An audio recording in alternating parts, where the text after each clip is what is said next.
Before we come to Prime Minister's questions, I would like to point out that the British Sign Language interpretation of proceedings is available to watch on Parliament Live TV. We now start with questions to Prime Minister Dame Angela Riedel. Question number 1. Prime Minister. Mr. Speaker, this week is Carers Week, and I'm sure the whole House will want to join me in thanking the millions of carers across the UK for all they do to support their loved ones. We've seen the vital role carers have played in our communities during the pandemic, and we all owe them a debt of gratitude. Through our reforms on adult social care, this government is committed to continuing to support carers. And Mr. Speaker, this morning I had meetings with ministerial colleagues and others. In addition to my duties in this House, I shall have further such meetings later today. Dame Angela Riedel. Thank you very much, Mr. Speaker. May I associate myself with the Prime Minister's remarks about the importance of carers in our country. This week's events, Mr. Speaker, have demonstrated just how loathed this Prime Minister is. And that's only in his own party. So, as his administration is too distracted by its internal divisions to deal with the challenges we face, can the Prime Minister explain if 148 of his own backbenchers don't trust him, why on earth should the country? Prime Minister. I thank the Right Honourable Lady very much for her question, and I can assure her that in a long political career so far, I have, of course, picked up, barely begun, I have, of course, picked up political opponents all over the place.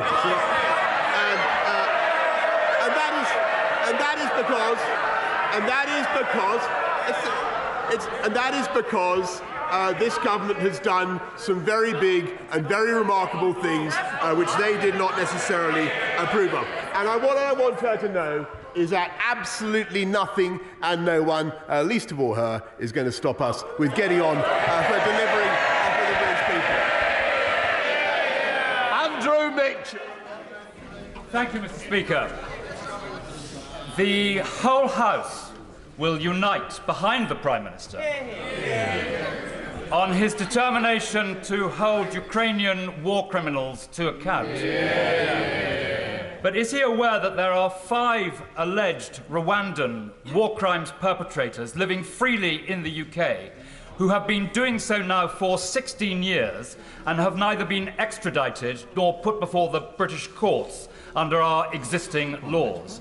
As he prepares to go down to the Commonwealth Heads of Government meeting in Rwanda, will he look carefully at this issue, because it is bound to be raised with him, and will he reassure the House and the Rwandan government he takes these matters extremely seriously, and what has so far been justice massively delayed for 16 years will not be grotesquely denied?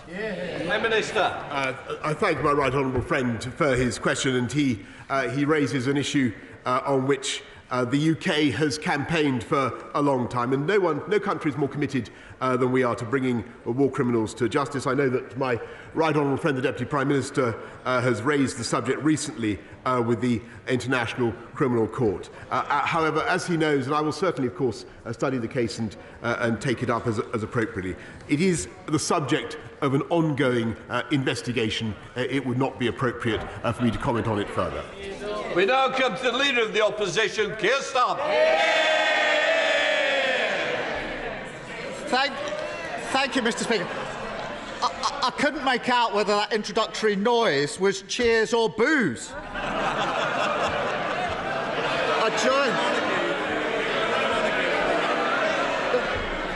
The trouble is, I don't know whether it's directed at me or him. I joined the Prime Minister in his comments about carers. Why did his Culture Secretary, I think hiding along the bench, say that successive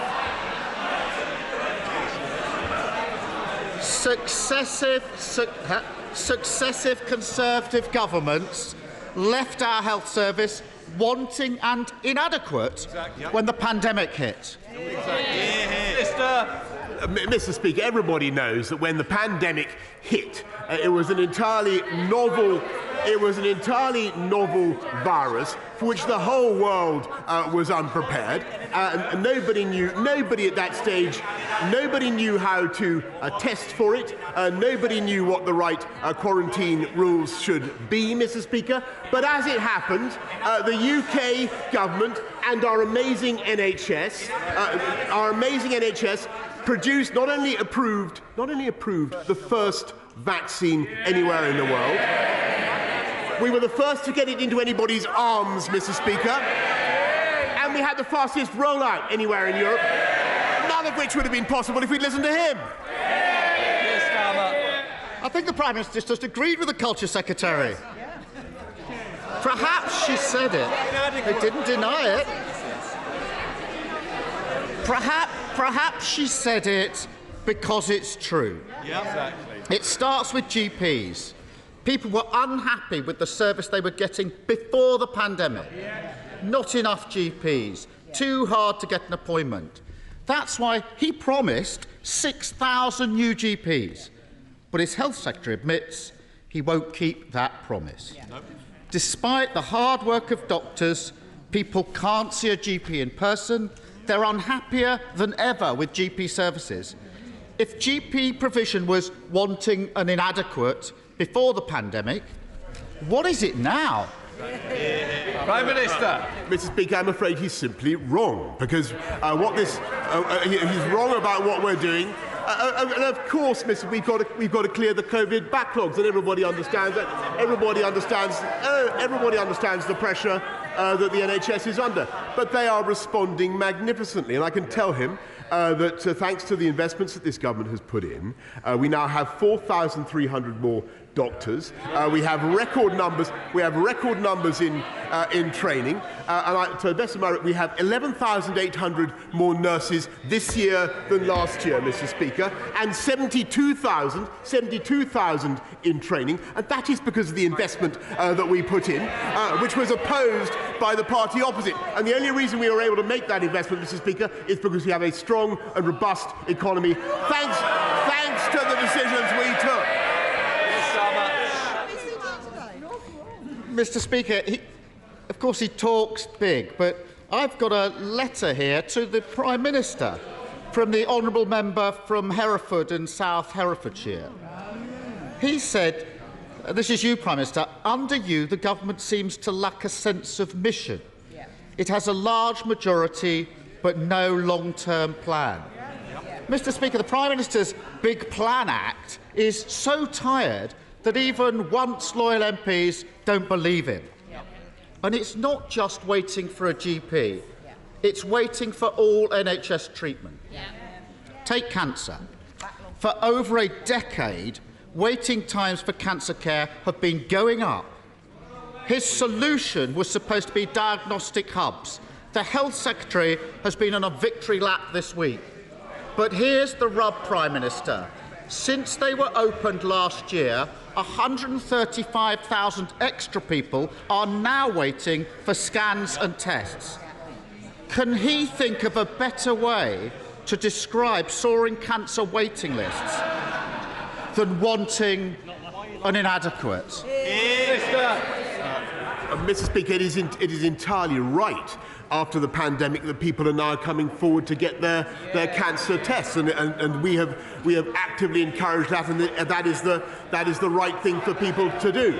But as a result of the community diagnostic hubs that we are bringing in, 100 of them across the country, Mr. Speaker, we are able to cut the times for cancer diagnosis, help people to get their scans, their tests faster, and above all, we can do that, Mr. Speaker, because we're hiring more radiographers, we're hiring more nurses, we're hiring more professionals in our NHS because of the investments that we made, which, as I say, the party of Bevan tragically opposed. Keir Starmer.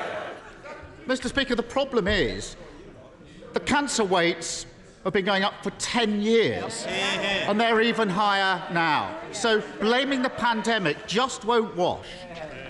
Perhaps the Culture Secretary was talking about the state of NHS buildings. Before the pandemic, the NAO said they were a risk to patients. The government's response, paint jobs and fix-ups, pretending that's the same as building new hospitals. The Treasurer and the Cabinet Office apparently don't think that the refurbs are even going to be delivered. Take University Hospital North Tees. The ceiling is falling in, the roof leaks, and staff have to hose down the pipes to stop them freezing over. Failure to fix wanting and inadequate NHS buildings is putting patients at risk, isn't it, Prime Minister? Mr. Speaker, this line of criticism is satirical, coming from a Labour government, attacking our hospital building programme, Mr. Speaker, where they were the authors of the PFI scheme that bankrupted so many hospitals. Mr. Speaker, what we're doing instead is building 48 new hospitals. Yes, we are. Thanks to the biggest capital investment programme in the history of the NHS. From memory, we put £33 billion as soon as we came in, then another 92 to cope with the pandemic, plus another £39 billion in the health and care levy. They opposed that funding. They opposed the health and care levy. They don't have a leg to stand on. We're building the foundations of our NHS's, our health services' future, and they should support it. Can I just say to both of you, you need to calm down, and there's two over here as well. The four of you could have a very nice cup of tea if you wish. Keir Starmer. Oh dear. Prime Minister. Dear, dear, dear.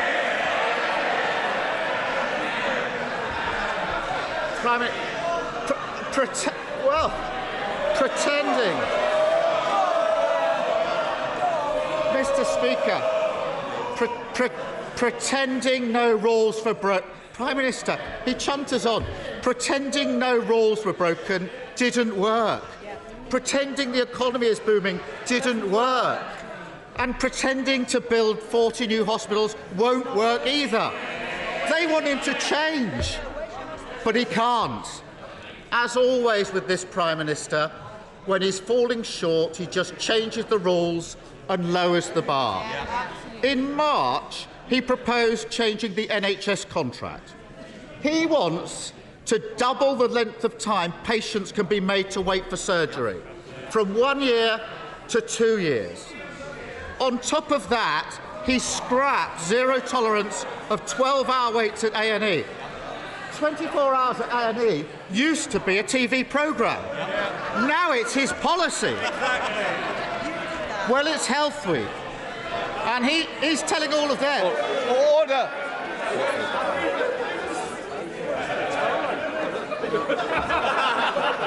Mr. Cleverly, we've got a tea party gathering. I'm sure you don't want to be part of it. I will hear the question. The problem is, so do our constituents. I wonder if I were you, and I think one or two of you might be going early. What I would say is, look, I need to hear the question in the same way I expect to hear the answer. So please, Keir Starmer. Mr. Speaker, I bet they wish they were this organised on Monday. Well, Mr. Speaker, it's Health Week, and he's telling them he's going to turn over a new leaf. So why doesn't he start by scrapping his plans to greenlight wanting and inadequate NHS standards? Prime Minister. Mr. Speaker, look, I've got to tell him, I just think that this line of attack is not working, Mr. Speaker. But it's not working because they refuse to approve. Once again, I think the two of you need to calm down. So please, we don't want to see an empty front bench, Prime Minister. Look, we've not only raised the standards in the NHS, we're not only reducing waiting times for those who have had to wait the longest, Mr. Speaker, but what we're doing more fundamentally is doing what the people of this country can see is simple common sense, and that is using our economic strength to invest in doctors and nurses and get people on the wards, get people, giving people their scans and their screens and their tests in a more timely manner and getting and taking our NHS forward. We are on target, Mr. Speaker, thanks to this government, to recruit 50,000 more nurses. thanks to the investments, I've just got to repeat this because he doesn't seem to have heard it so far, thanks to the investments that party opposed. Perhaps he can now explain why they opposed them. Keir Starmer. Mr. Speaker, raising taxes because you failed to grow the economy isn't a plan for the NHS, and everyone sitting behind him knows it. Members of his cabinet admit that Conservatives left our health system wanting and inadequate when the pandemic hit. He's been in power for 3 years, and things are getting worse, not better. Fewer GPs, more waits for cancer tests, buildings still crumbling, and he's changing the rules to cover up his failure. And there is a real human pain as a result. Today I spoke to Hamza Semakula. Hamza is 20 and he plays semi-professional football for Hendon. He tore his ACL earlier this year. Because of the 2-year wait for surgery, he had to crowdfund for a private operation. I also spoke to Akshay Patel. Last year, his mother woke up unable to breathe. Akshay called 999 6 times. In his last call, he said, "I rang an hour ago for an ambulance as she had difficulty breathing, and now she's dead." Even he must admit that Akshay, Bina and Hamza deserve better than a wanting and inadequate government utterly unable to improve our NHS. Mr. Speaker, I think everybody in the House has sympathy with Akshay and the other constituents and their families and the other constituents that he mentions, Mr. Speaker, and I share their feelings. But when you look at what this government is doing, the massive, and I must say this to him, we are making colossal investments in our NHS. We are cutting waiting times, we're raising standards, we're paying nurses more, we're supporting our fantastic NHS. And by the way, he continually came to this, I don't just remind him of this, and said that we had the worst COVID record in Europe. Turned out to be completely untrue. He still hasn't retracted it. We're doing it, Mr. Speaker. We can make those investments because of the strength of the UK economy, because of the fiscal firepower that we have to deploy. We have the lowest unemployment now since 1974, and we are going to continue to grow our economy for the long term. He asked about the mission of this government, Mr. Speaker. It is to unite and level up across our whole country, to unleash the potential of our entire country. The biggest tutoring programme in history for young people, raising literacy and numeracy standards for 11-year-olds from 65% adequacy to our 90%. That is the highest objective I think a government could achieve. Expanding home ownership for millions of people, as my right honourable friend for Duluth and I will do, for millions of people who currently don't have it. Cutting the costs of business to make this the enterprise centre of Europe. That is our vision. Creating high-wage, high-skilled jobs for this country. And as for jobs, I'm going to get on with mine, and I hope he gets on with his.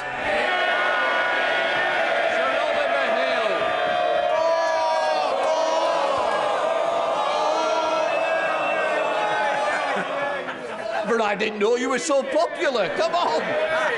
Well, we love all of us. Changing the subject completely, in North East Hertfordshire, we're very concerned about sewage overflows into our precious short streams.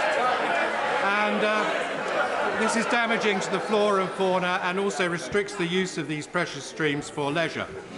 The Environment Bill included some important measures last year, and I welcome the fact that the government has consulted on its reduction plan for storm overflows. But when would we expect to see some meaningful improvements and some real reductions in the amount of sewage going into our rivers? Yeah, well, I thank you very much, and I share his concern. I can tell him our sewage plan is the biggest investment on this by any government. We made it clear that the water companies must do more, Mr. Speaker, and actually we already are seeing improvements, but the regulator is ensuring that the water companies do more to deliver on their obligations. We will not hesitate to take further action as needed.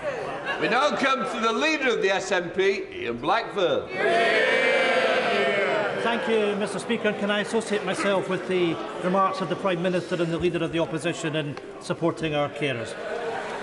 Mr Speaker, week after week, I've called on this Prime Minister to resign. I've been met with a wall of noise from the Tory benches. I thought they were trying to shout me down, but all this time...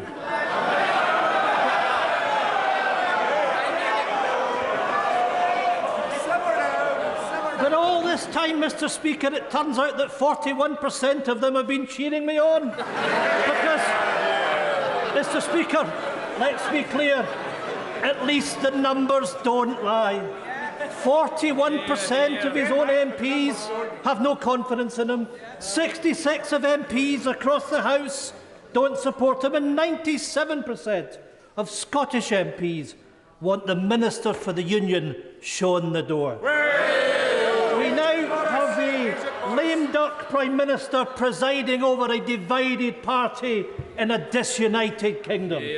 So, how does the Prime Minister expect to continue when even unionist leaders in Scotland won't back him? Prime Minister. I want to thank the right honourable gentleman for his characteristic warm words. And actually, Mr Speaker, I want to say that the biggest and most powerful and effective advocate of the United Kingdom over the last time that I've been in has been that man there.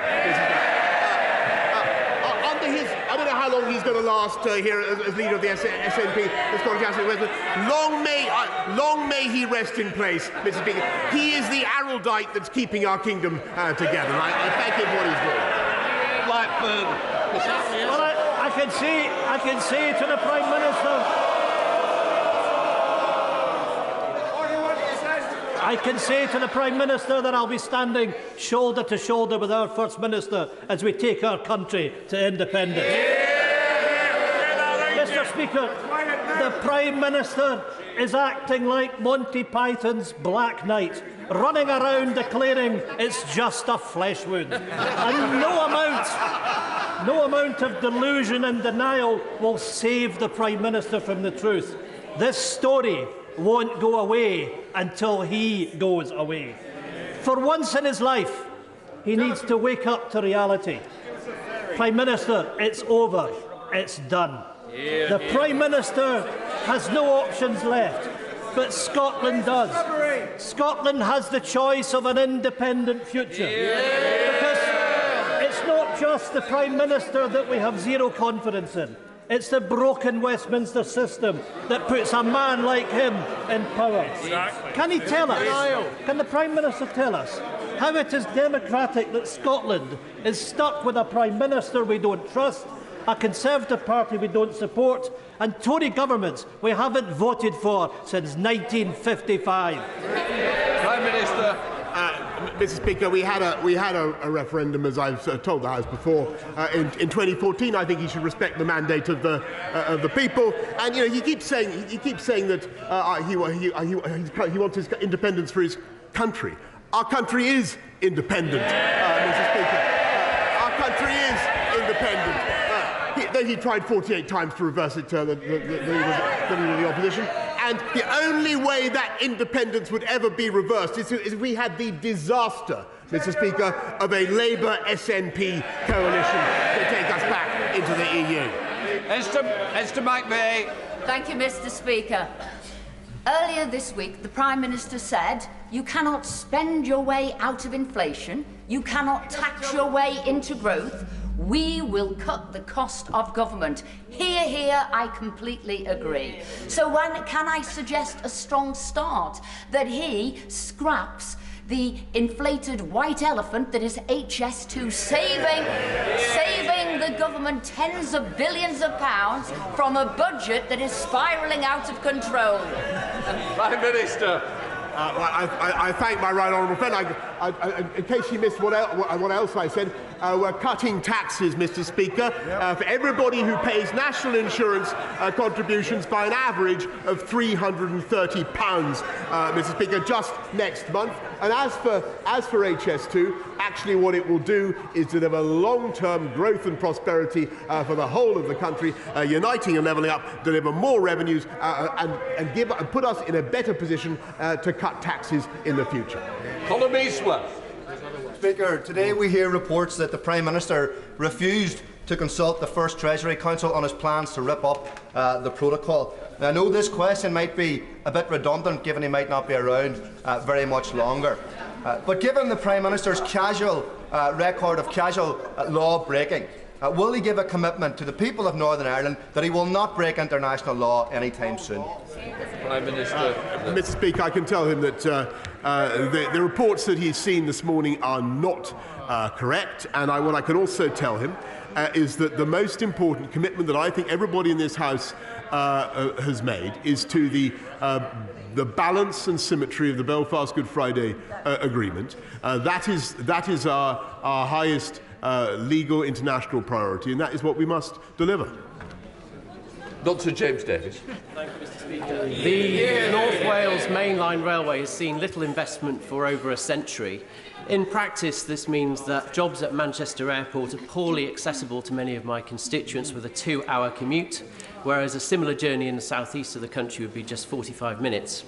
So will my right honourable friend ensure that the North Wales line features within the updated rail network enhancements pipeline at the decision to develop stage? Yes. I thank my honourable. And listen, I'm a great enthusiast, Mr. Speaker, for this project. We are looking at it, and I can tell him that the Network Rail has received funding to carry out feasibility work on improving North Wales mainline journey times, and travellers in North Wales could have no more effective advocate than my honourable friend. Kim Ledbeach. Thank you, Mr. Speaker. Despite the Prime Minister's promises of new hospitals and more doctors and nurses, the Bronte Birth Centre at my local hospital in Batley and Spen is temporarily shut and is at risk of permanent closure due to staff shortages and lack of resources. The reality on the ground is that after 12 years of Conservative mismanagement, the NHS is broken. So can the Prime Minister explain to expectant parents in my constituency why, despite his promises, they are now forced to travel miles to give birth, and why his government voted against an effective long-term workforce plan for the NHS proposed by his right honourable friend, the member for South West Surrey? Prime Minister. I thank her very much, and I will certainly look into what's the centre that she mentions in Batley and Spen. What I can tell her, though, is that across the country we are investing massively in staff, in premises, in technology, in diagnostic centres, and I'm afraid for the party opposite to carp and to criticise is frankly absurd, because they voted against the health and care levy that is putting billions into our NHS, and they need to sort out their position. Either they support it or they don't. Hold on. Thank you, Mr. Speaker.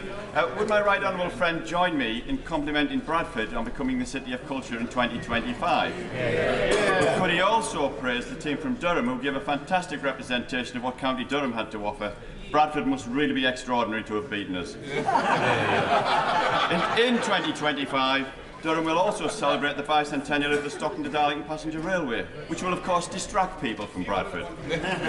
I believe that my right honourable friend is the best person to lead on delivering levelling up for the North East. And to that end, can he encourage progress on the Furryhill Station development, reinvigorate the Leamside line, and help deliver a great county deal for County Durham?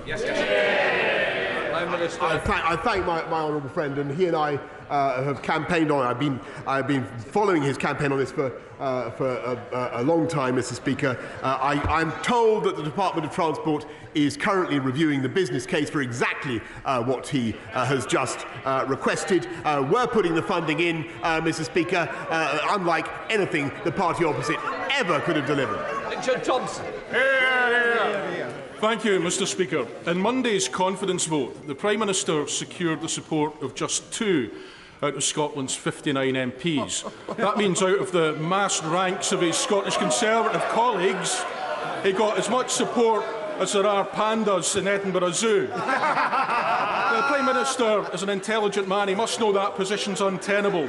And if he's not going to do the decent thing and resign as the Prime Minister, surely it's past time he wrote a letter of resignation to himself to stand down as the Minister for the Union. Prime Minister. Thank you very much, Mr. Speaker. I really redirect the honourable gentleman to what I said to the right honourable gentleman, my friend, the leader of the SNP, because I think the more they campaign in the current circumstances for breaking up our United Kingdom with all the strength and all the merits that it has, I think the more damage they do to their own case. Greg Smith. Thank you, Mr. Speaker. Supporting adults with a variety of mental health challenges, learning disabilities and conditions such as dementia. Last week, the Prince's Centre in Prince's Risborough in my constituency celebrated 10 years as an independent daycare provider. From my recent visit, it is quite clear what a happy, welcoming and supportive atmosphere has been created for all service users. So will my right honourable friend, the Prime Minister, join me in thanking and congratulating the manager, Kim Challoner, her whole team of staff, volunteers and trustees for delivering this first-class service? And as Chequers is but a hop, skip and a jump from Prince's Risborough, will he deliver those congratulations in person? Prime Minister. Well, I thank my honourable friend, who's amongst his many other distinctions, I think my MP, and I also join him in thanking the entire team at the Prince's Centre for everything that they do, and I will certainly keep his kind invitation in mind. Absolute Khan. Mr. Speaker, I'd have more sympathy for the words get on with the job if it actually started in the first place.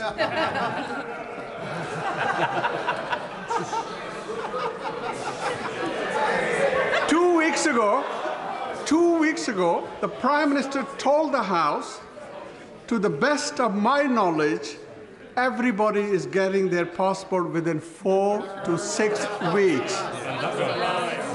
However, the Passport Office is currently quoting a 10-week service time, with many of my constituents waiting well over that period.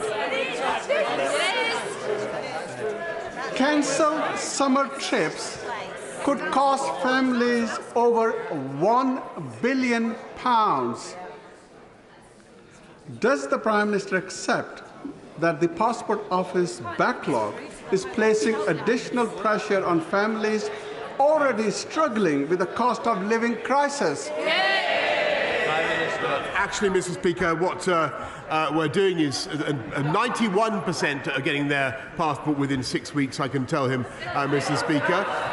And we are putting hundreds and hundreds more staff into the Passport Office. And the strength of demand, by the way, is a sign of the robustness of the economy, because everybody is frankly wanting to go on holiday, and quite right too, Mr. Speaker. But when it comes to travel chaos, have we heard any condemnation yet from the opposition, from the RMT and their reckless and wanton strike? What about that,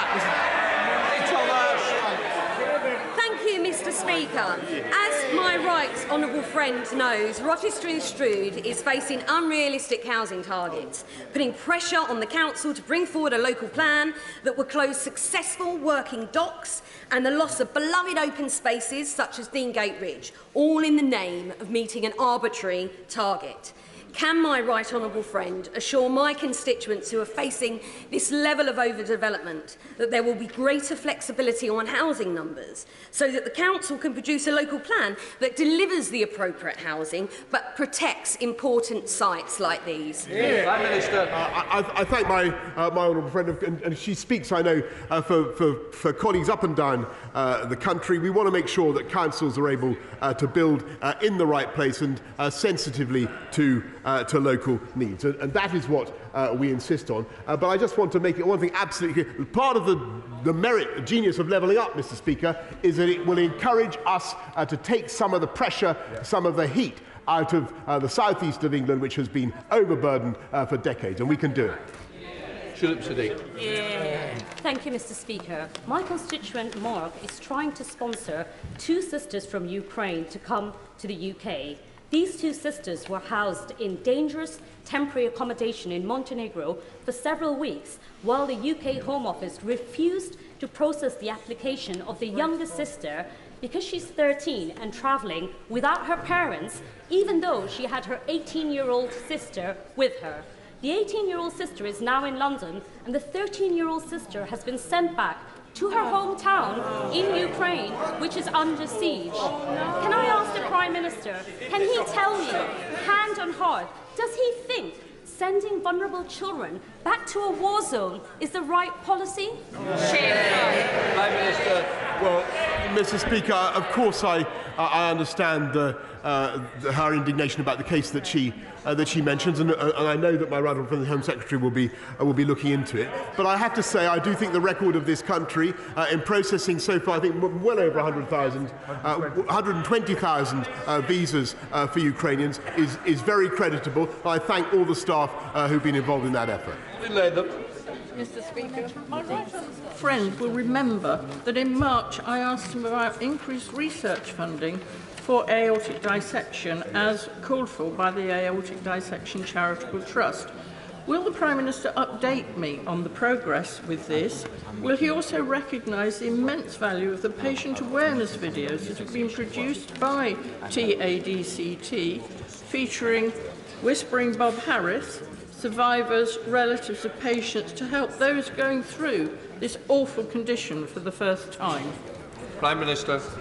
Well, I thank my honourable friend for her fantastic work on this, and I know the personal circumstances that give her understanding of this campaign. I can tell her that the National Institute for Health Research is looking at what more we can do to support research on aortic dissection. I know that she's meeting my right honourable friend, the Health Secretary, shortly. Thank you, Mr. Speaker. The Ukrainian Freedom Orchestra and the Kyiv Symphony Orchestra are due to visit the UK this summer to perform at the BBC Proms, the Edinburgh Festival and other venues. But while other European countries are waiving their visas, to get to the UK, the musicians are facing both visa delays and prohibitive visa costs of £18,000 and £10,000 respectively. We should be doing all we can to support these Ukrainian musicians. So will the Prime Minister match our European neighbours and enable these Ukrainian artists to tour to the UK this year by expediting their visa applications and waiving the visa fees? I think she needs to bring the particular case to my right honourable friend. But I can tell the House what they know, and I know that many honourable members, by the way, are showing a lead by having Ukrainians to stay in their own homes. And I thank all honourable members who are doing it. Thanks to the scheme that the UK government has put in place, I think we should be very proud of what we're doing. Mr. Speaker, the Prime Minister knows from his visits to Wrekin and Cleveland that we enjoy miles of beautiful, uninterrupted coastline. However, since October last year, we've seen thousands of dead and dying crustaceans wash ashore. DEFRA conducted an investigation into this, which led to the theory of algal bloom being the primary cause for these deaths. However, this report does nothing to support the fishermen left devastated by this freak event through no fault of their own. Will the Prime Minister look at how he can support this vital industry to get them back on their feet? Minister. I know my honourable friend and I were walking together on the seafront in Redcar when eating a lemon top, actually, Mr. Speaker, when somebody raised this very point with us, and I can tell him that we've ruled out chemical pollution, Mr. Speaker, but we are looking at we are making another £100 million of investment, including in communities such as his, and working with the fishing industry to help them recover from this problem. Final question, Kenny McCaskill. The poorest in this country currently pay the highest fuel costs through prepayment meters that have higher standing charges and higher tariffs. Belgium ensures a social tariff for the poorest and most vulnerable. As the perverse and pernicious euphemism of self-disconnection enters the lexicon, when in fact it's a politically imposed choice, not something chosen by individuals, is it not time that we provided a social tariff and ended the injustice of prepayment meters? Prime Minister. I thank him, Mr. Speaker, and I can tell him that what we're doing in the immediate, what we're doing right now, is helping 8 million families, 8 million households across the country with £1,200 of support, an extra £300 for pensioners who are in receipt of the cold weather payment, plus £400, Mr. Speaker, for every household in the country. And that is the support that we're giving right now to help people with the cost of energy. And the only reason we can do it, as I've said before to the House, is because of the strength of the economy and because of the brave, tough calls that we got right during the pandemic. Right, that we don't. I think the honourable member's been here long enough to know it comes after statements. We don't need to tell him the rules of the House. Right.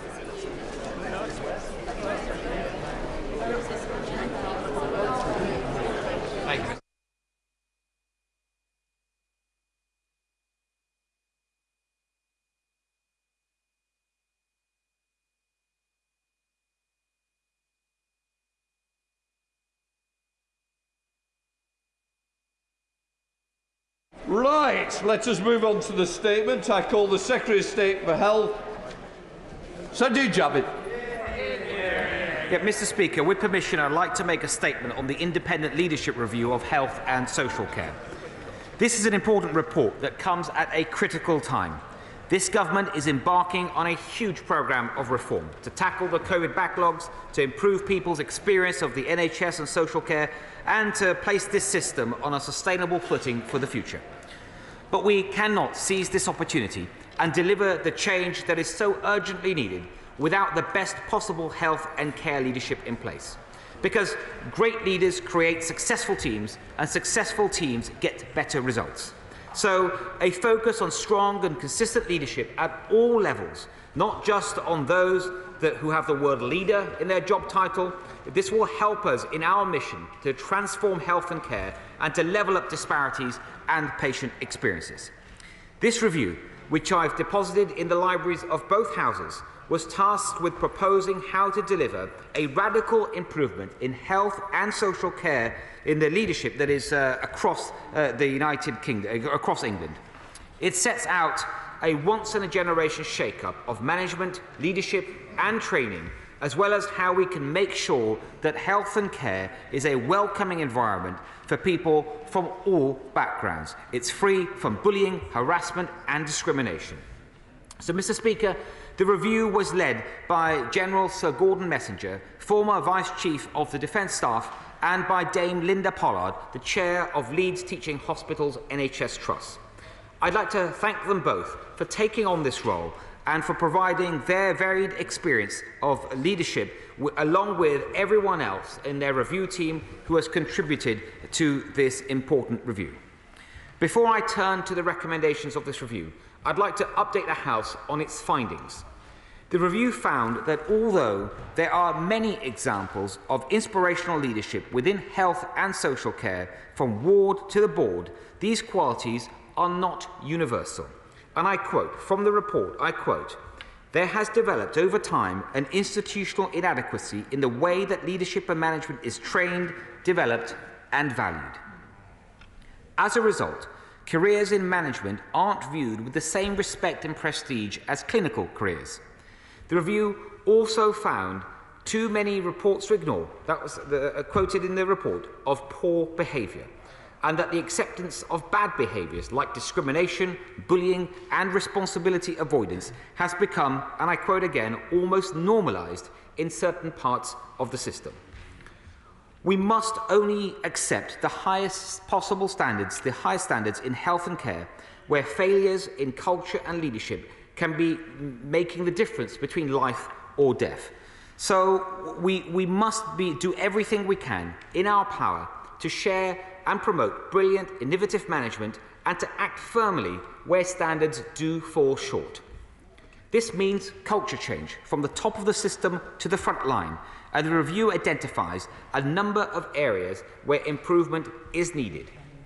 It makes 7 transformative recommendations, and I'd like to update the House quickly on each of them in turn. First, the review recommends new measures to promote collaborative leadership and to set a unified set of values across health and care.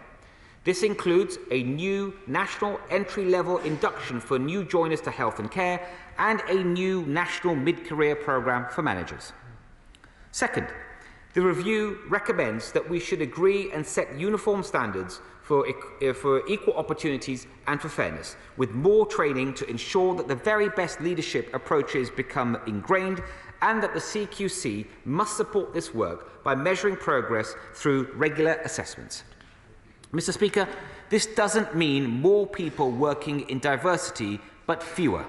In my view, there are already too many of these roles, and at a time when our constituents are facing some real pressures around the cost of living, we must spend every penny with care. Instead of farming out important work to a specific group of managers, it must be seen as everyone's responsibility, with everyone accountable for extending fairness and equal opportunities at work.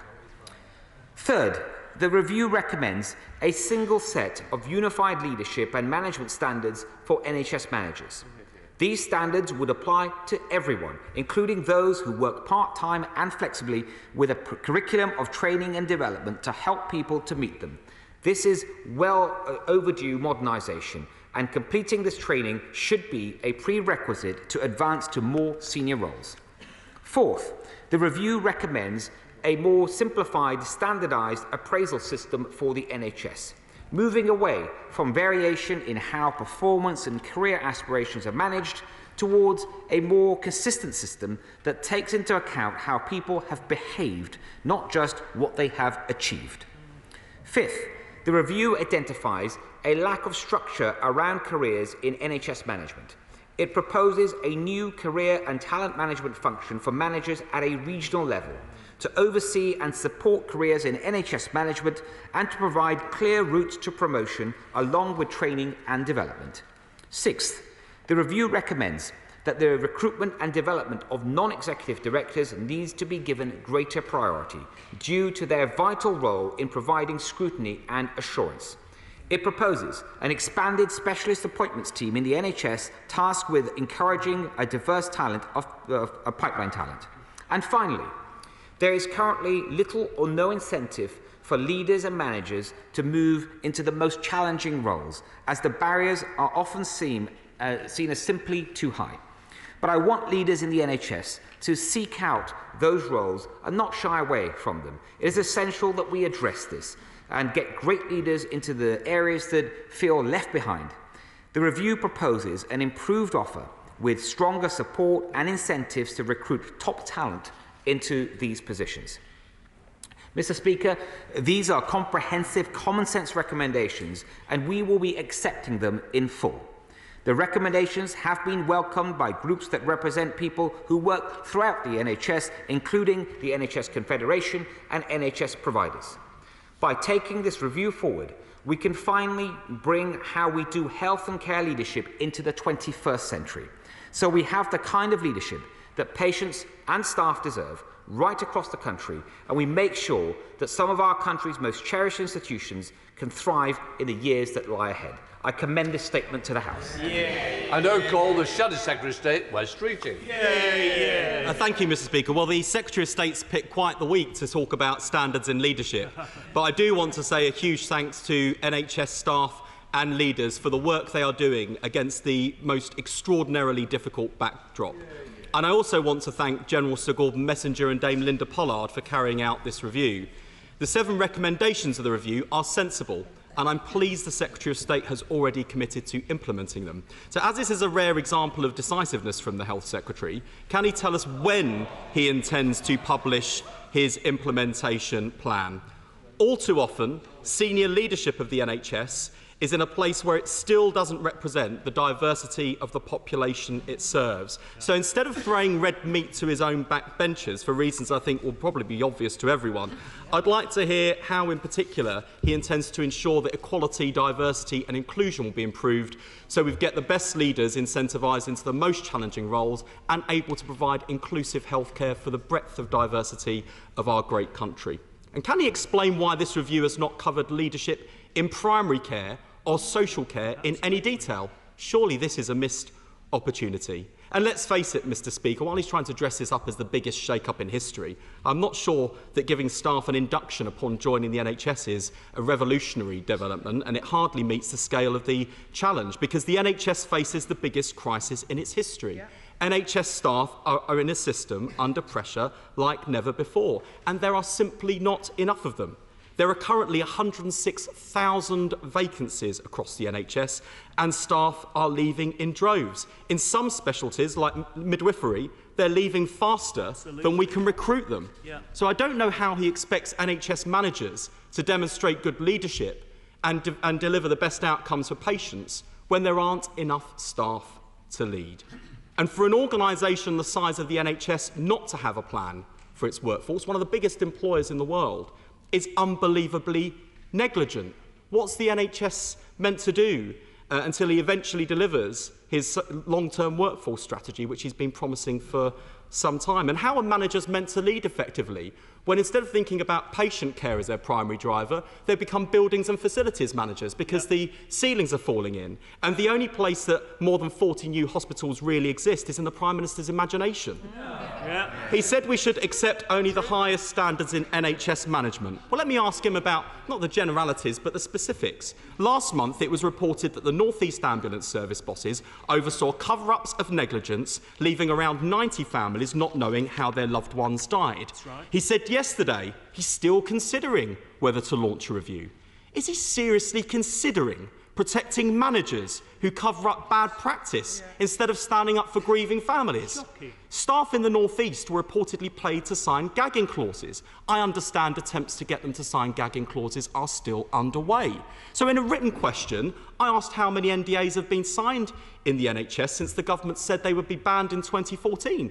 He doesn't know, and he's refusing to investigate the use of gagging clauses in the NHS. So how can he claim to be shaking up NHS culture and dealing with bullying when he's got no interest in what's going on under his nose? Of course the NHS needs good leaders, Mr. Speaker. But when it comes to examples of poor leadership in the NHS, the Health Secretary didn't need the messenger review, he just needed to look in the mirror. This is the man who described the NHS's blockbuster video in the age of Netflix as if this was the greatest revelation since Moses received the Ten Commandments. Who has been in government for the last 12 years? Exactly. On his watch, on their watch, we have the highest waiting times in the NHS's history, the lowest patient satisfaction since 1997, longer waiting times for cancer in every year since 2010, heart attack and stroke victims are left waiting around an hour on average for ambulances, and patients are at risk of serious injury because hospital buildings are crumbling around them. And he kicked off his own Health Week, expecting applause for the fact that despite his best efforts, there are still 9,000 people waiting more than 2 years for treatment. Isn't it the case, Mr. Speaker, that he knows, I know, NHS staff know, and the public know that with this government, NHS staff are lions led by donkeys, wanting and inadequate? Secretary of State. Mr. Speaker, I'm not surprised by the typical response from the honourable gentleman. You're not really engaging with the real issue, showing once again he's more interested in theatrics than actually the real issues facing our NHS. Mr. Speaker, he started his comments trying to make some kind of joke about the leadership news this week, but we all know that the honourable gentleman is only interested in one leadership review in a political party in this House, and it's not the Conservative Party's leadership review that he's interested in. Now, when we look at the issues as he's raised, Mr. Speaker, he talks, actually rightly, he's talked about the importance of the workforce overall, that we need more doctors and nurses. He should know that we've got more doctors and nurses than ever before. We're recruiting at the fastest rate than ever before.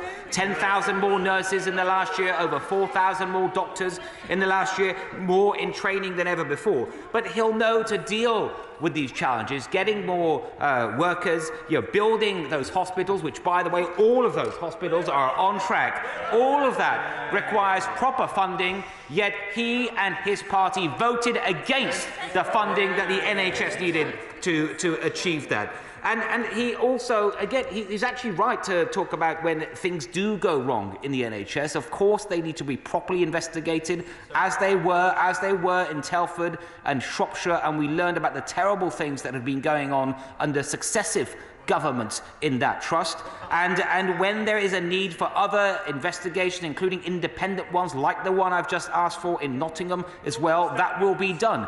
But he should understand that the best thing, what's far better than doing a review into things when they go wrong, is not having them go wrong in the first place. And that's why he should have welcomed this report.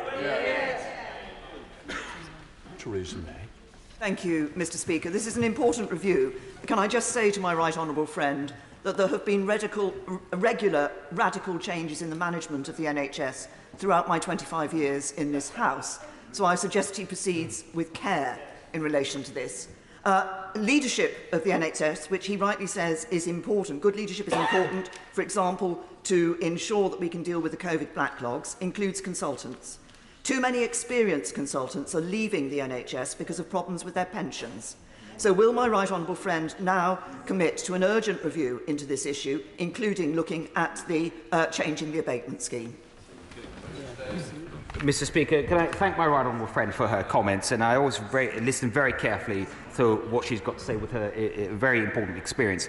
On the pension issue, she will know that I believe in the 2020 budget that significant changes were made, especially to the taper rate, where it kicks in from £110,000 to £200,000. That benefited, I think, the top 5% of earners in this country, but it was the right thing to do to encourage and incentivise doctors in particular to work more. But she's right to talk about what more we can do, and we are looking precisely at what further flexibilities we can offer in terms of pension arrangements. Barbara Keir. Thank you, Mr. Speaker. The Health and Social Care Secretary talks about strong leadership and culture change. I'd like to point him at his government and his department's dismal record in meeting the pledge to close the inpatient units being used to trap more than 2,000 autistic people and people with learning disabilities, rather than supporting them in their own homes. We have just passed the 11-year anniversary of the scandal at Winterbourne View. Not only has his government failed in its pledge to close down units, which was the original promise made after that scandal, 560 people in inpatient units don't need to be there at all. A quarter of people in units are more than 50 kilometres from their own homes. People are spending longer in units now than they were 7 years ago. More people have been admitted to these units year on year from 2015-16. This is one of the biggest scandals and the worst failures that his government, his department has made. When is he going to act on this scandal? Mr. Speaker, I think the Honourable Lady is right to raise the importance of this issue, and she'll know that my predecessor had asked for a review that was done in this, that we'd accepted the outcome of that review, and it is being implemented. But I hope she will understand that in implementing the outcome of that review, that it's important that we listen to clinical advice from within the NHS and make sure we put the interests of each patient first. Chair of the Select Committee, Jeremy Hill. Thank you, Mr. Speaker. Can I thank the Health Secretary for this excellent report and also commend Sir Gordon Messenger and Dame Linda Pollard for their work in putting it together. It's got some very important recommendations. People who run hospitals are doing one of the most difficult jobs in Britain today, and anything we can do to give them better support in their careers will help all of us. But does he agree that the elephant in the room is that one of the things that makes their job most difficult is that we have more national targets in the NHS than any other health system anywhere in the world? And that means not only there's a risk of patients turning into numbers, but we remove the autonomy from managers to actually show the leadership that Sir Gordon is advocating in this report. So will he, as he implements the recommendations, agree to look at the role of national targets in the NHS and whether we need to simplify and reduce them? Can I thank my right honourable friend for his support of the report. Of course, he speaks with incredible experience. He's right to raise absolutely the importance of targets, and sometimes targets can have unintended consequences. And actually, the report does talk a bit about the importance of that issue. And I can assure him that as we make changes and work with our colleagues in the NHS to make reforms, that we will certainly be taking that into account. Director. Thank you, Mr. Speaker. Can I say to the Secretary of State that, not as he has seen over the years as an MP and Minister, you see some excellent, outstanding managers and leaders and some not so good managers and leaders. But isn't part of the problem is that and the former Prime Minister, the right honourable member for Maidenhead mentioned about continual structural changes, which adds to instability. We've got massive recruitment and retention problems. We have record numbers coming to use hospitals at the present time. So no matter what he does to providing leadership and improvement there will not solve all those problems. And part of the problem is, of course, is that we do not have enough people to come forward to come into leadership roles. So can I say this to the Secretary of State in conclusion? Can I ask him about what point in the next 5 to 10 years would he expect to have solved the leadership crisis in the NHS? Mr. Speaker, the honourable gentleman, he's absolutely right to talk about the importance of recruitment in the NHS, getting the right people in the first place, about retention, retaining those people, of course. But I hope he will recognise that in doing so, an important part is played by good leadership. This morning, I went to Chelsea and Westminster Hospital. I think it's an outstanding hospital, it's incredibly well run. And I was hearing today there from the leadership team itself about the important role that they play in attracting talent and retaining it. So I hope he does recognise that. Sir Desmond Sway.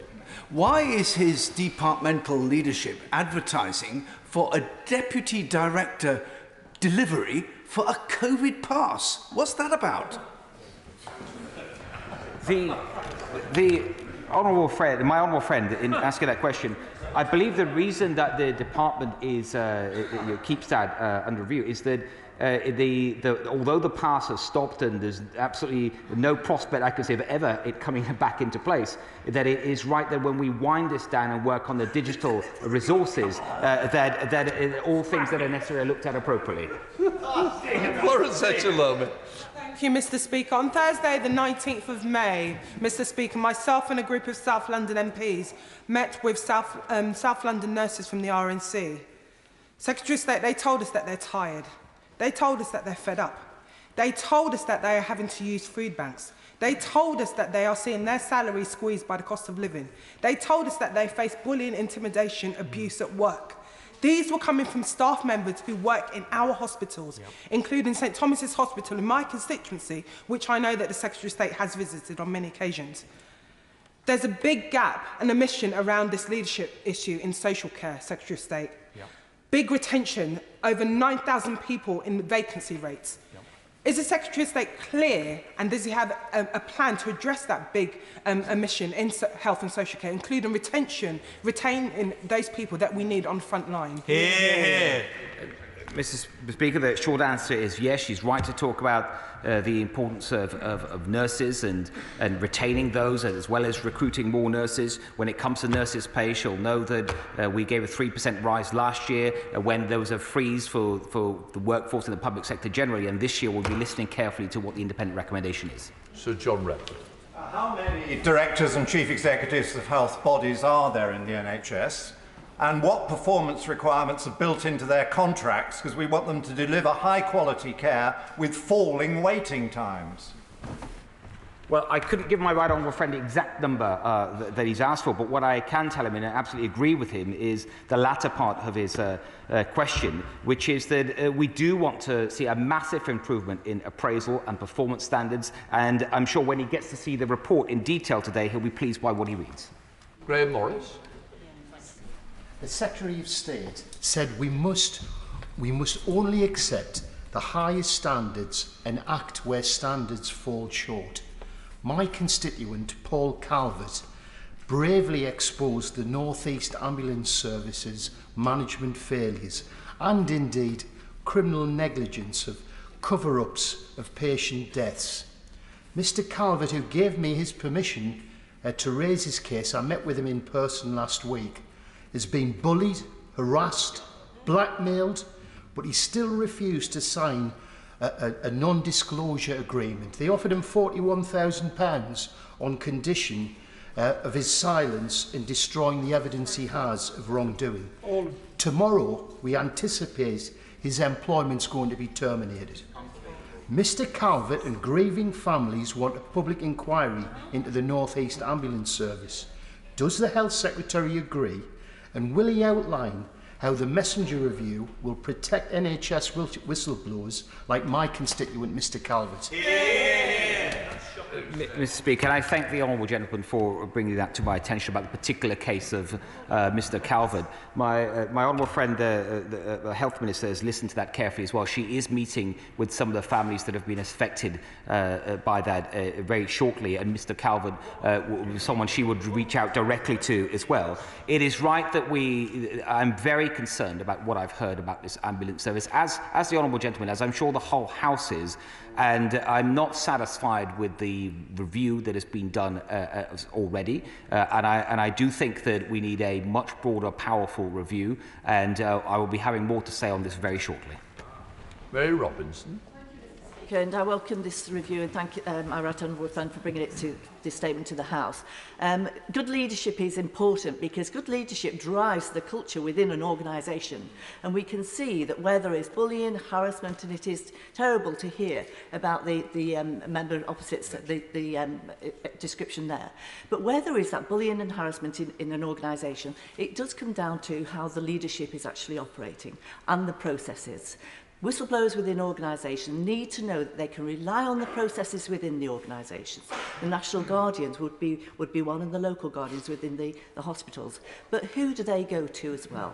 I recently brought forward a whistleblowing bill to ensure that people are able to go to another body, that they can't be constricted within their organisation, and that we're able to actually get the benefit from whistleblowers who speak out, expose wrongdoing, and close down these cultures that we have seen, which have been operating within our organisations.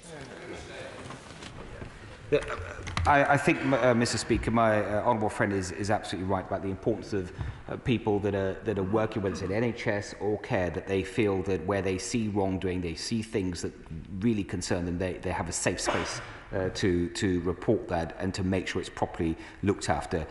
She will know that in the recent act that's come before Parliament, that the Health and Social Care Act, that there are new provisions in there, including for the Health, Safety and Investigation Board. But I've listened carefully to what she said and I will certainly consider what more we can do. Shannon. Mr. Speaker, the Secretary of State might recall that I've had a long interest in management and good management with the all-party group on management. But is he aware, and this is, can I congratulate him having this review, because this is a complex organisation, the NHS, and the Topo review that was carried out only 2 or 3 years ago shows a world of technology and change almost beyond belief of a human massive organisation. But would he be sure, and I haven't had time to read this report yet, that we actually have the real high-quality training for our managers, because many of the business schools and many of the people in university providing the training aren't training for that kind of environment. So we do need first-rate, high-quality management schools with a health bias. I agree with the honourable gentleman. I know that he's got a long-standing, valuable interest in this issue, and I appreciate, of course, he hasn't had time to look at the report. But I think when he looks into the recommendations around a modern training plan, he will be pleased by what he reads. Peter. Speaker, I'm sure the most important thing that happened in Westminster this week was yesterday's reception for Harry's pledge. Harry is a young boy who needs a lot of care. Harry's pledge campaigns for the needs of carers and those who are cared for. I'm introducing a private member's bill to give guidance for that. And I wonder if the Secretary of State will look at that bill to see if the government can support it. Because leaders in care need to have the guidance to judge whether they are succeeding. Mr. Speaker, it's a very important issue for my honourable friend. I'd be very happy to meet with him to discuss it further. Right, Bedford. Thank you, Mr. Speaker. NHS staff are exhausted and demoralised, and now we're asking them to go again and deal with growing waiting lists. But we still have a huge vacancy problem within our NHS. So where is the plan to deal with that vacancy? If we're going to improve our NHS going forwards and have anything there for these managers to manage, we need to deal with that problem within the workforce. And Mr. Speaker, what I can tell the honourable gentleman, that is exactly why I've commissioned a 15-year workforce strategy from the NHS. Luciano. Speaker, and can I thank the Secretary of State for his statement and congratulate him on the work that he has been doing in this really important area. Does he agree with me that for too long there has been a culture of lack of accountability with NHS senior management and too often a blame culture where things go wrong but they are not transparently acknowledged, and how awful that is for the patients concerned? Can he do everything possible to ensure that we tackle the blame culture, we tackle the lack of accountability to the public, because the NHS is there to serve the public? I agree very much with my honourable friend, and she will know from her own NHS trust, with particularly the maternity problems there, and what we saw recently, the very terrible cases that were set out in the Donna Ockenden report, just where that kind of culture can lead. Of course, there are fantastic examples day in, day out of great culture in the NHS and great leadership, but there are also these poor outcomes, and she's absolutely right that we need to tackle those, and that is exactly what's in this report today. Alex Cunningham. Mr. Speaker, I can't really understand why yet another restructure for the NHS is really the answer to the crisis that we face today. The last one diverted billions of pounds from patient care, and millions of people are suffering as a result. Instead of yet another costly restructure, why doesn't he just get on with building the new hospitals we need, like the one at North Tees in Stockton, and tackle the health inequalities that blight our communities? Mr. Speaker, this is none of those things that the honourable gentleman claims. Sir David Edinburgh. Thank you very much, Mr. Speaker. I warmly welcome my right honourable friend's statement today on this review and his strong support for inspirational leadership, which I think is a key for our NHS. Would he agree that relevant training and career development are absolutely vital for all staff working in the NHS to allow them to gain career advancement? Yes, I absolutely agree. Thank you, Mr. Speaker. I hope the Secretary of State will agree that what is absolutely key is that managers in the NHS and local authorities can work together effectively. During the pandemic, I give great credit in Sheffield for the leaders in the CCG, the Hospital Trust, Director of Public Health, the Social Care Directors and the City Council have worked really well together to deliver a joined-up service and have kept us as MPs thoroughly involved. As we move on to the slightly wider ICS and ICB, we'll give a commitment that the place-based working that has been so effective in the past will be allowed to continue at local authority level. Mr. Speaker, the place-based working that the honourable gentleman talks about is also at the heart of the integration white paper that the government presented recently. Dr. Andrew Morrison. I very much welcome Gordon Messenger's review, but does he not agree with me that in the history of the National Health Service, reorganising senior management has very often been a distraction?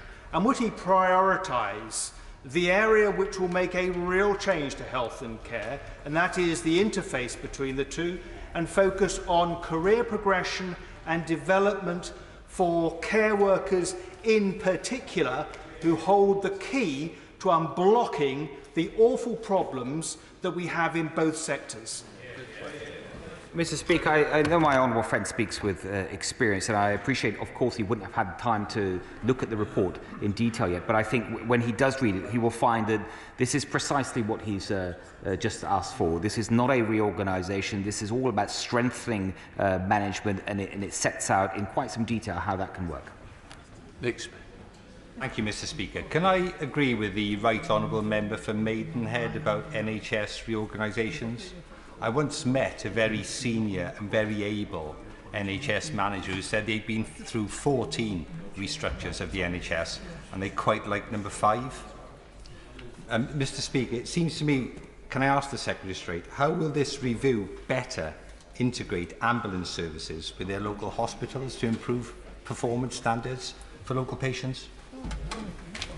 Well, when it comes to ambulance services as an important part of the NHS, this review is just as important because we all want to see good leadership in ambulance services. But if we get better leadership, even better across the board, we'll see better collaboration and coordination. That is something that is very heavily referred to in the report.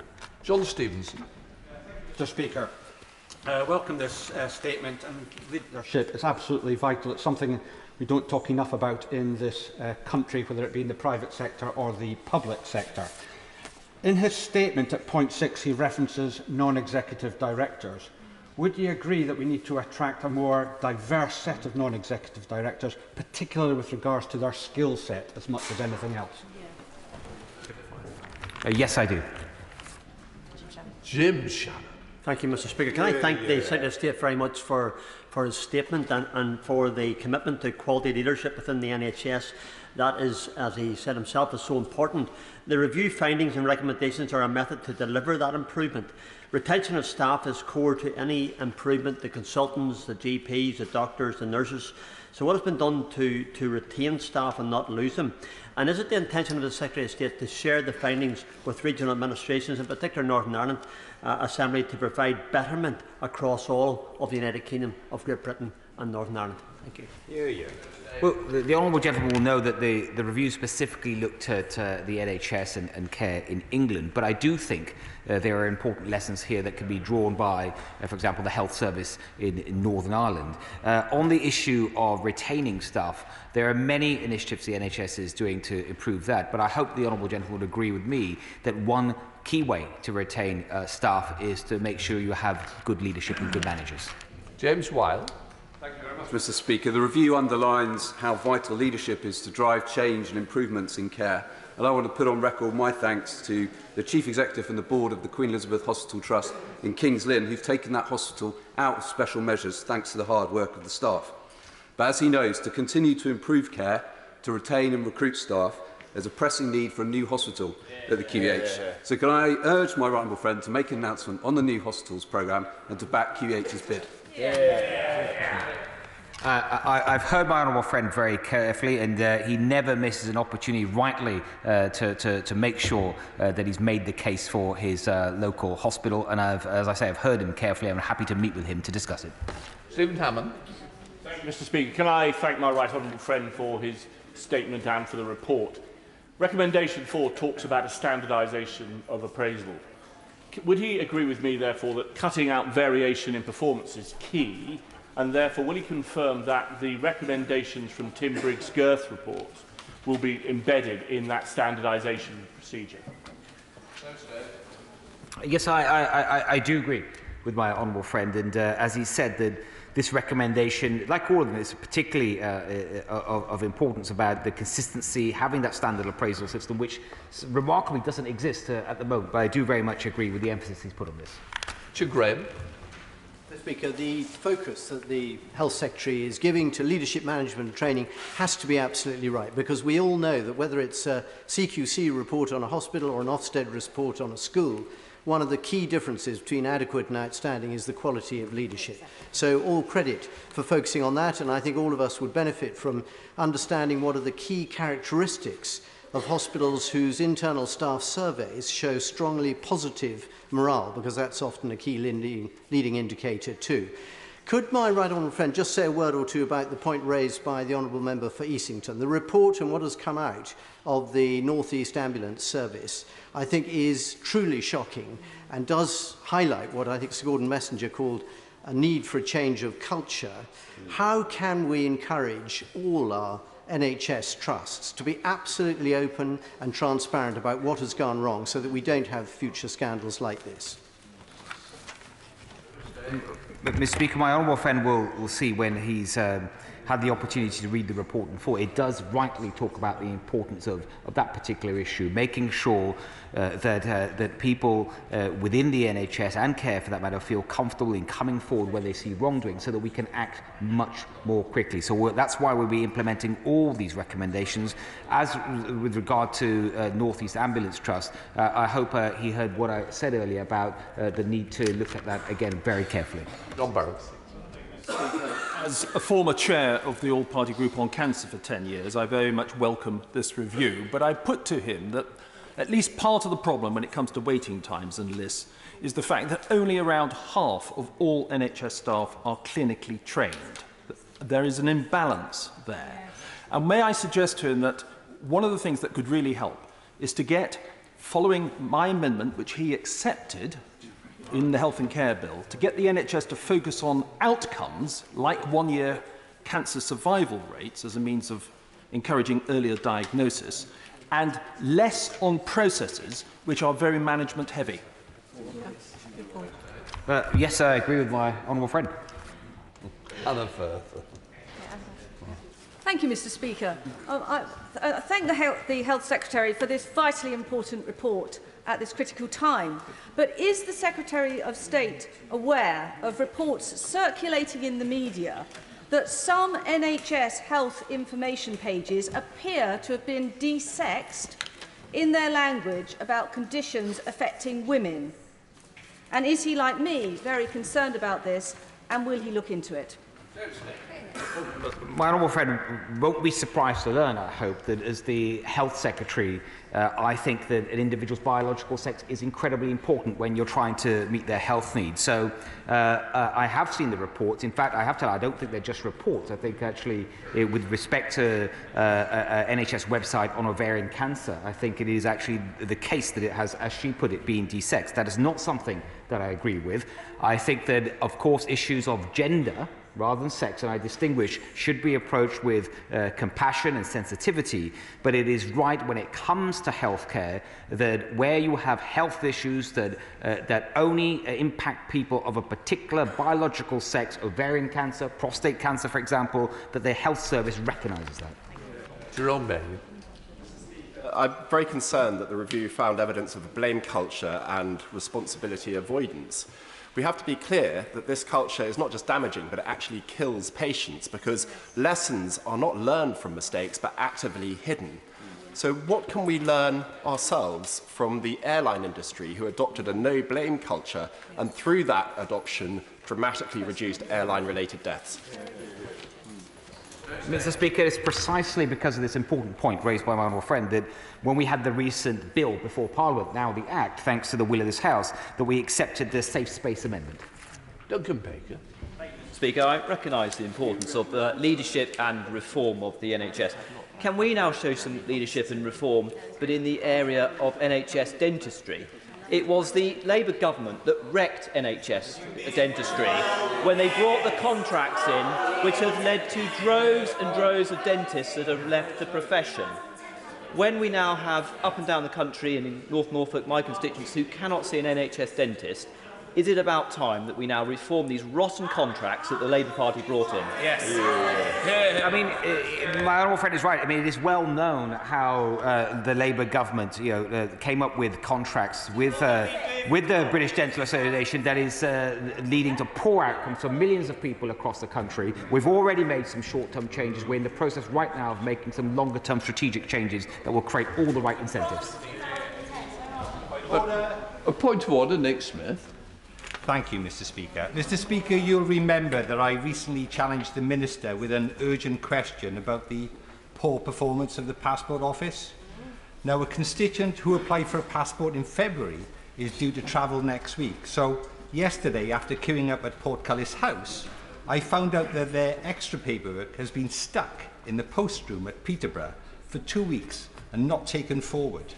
Now, Mr. Speaker, in recent weeks, I've tabled 10 or so written parliamentary questions seeking clarification on the size of the Passport Office backlog, the extra income received by the department after constituents had to apply for fast-track applications, and how soon the current 10-week turnaround for applications can be brought back down to the normal 3 weeks.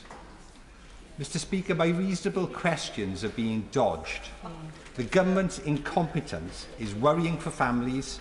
They are afraid the bedlam will ruin their summer holidays. Mr. Speaker, how can I get these points on the record and the government to up its game and help families across our country? Well, the one thing is, it's certainly now on the record again by the honourable member, and quite rightly, I don't think there's a member in here whose postbox hasn't had a problem with the passport situation. What I would say is I do expect questions to be answered quickly and not to be dragged out or lost somewhere in the system. But I would say it's not a point of order for me, but it's on the record. But I do take notice that when questions are laid, they should be answered as soon as possible.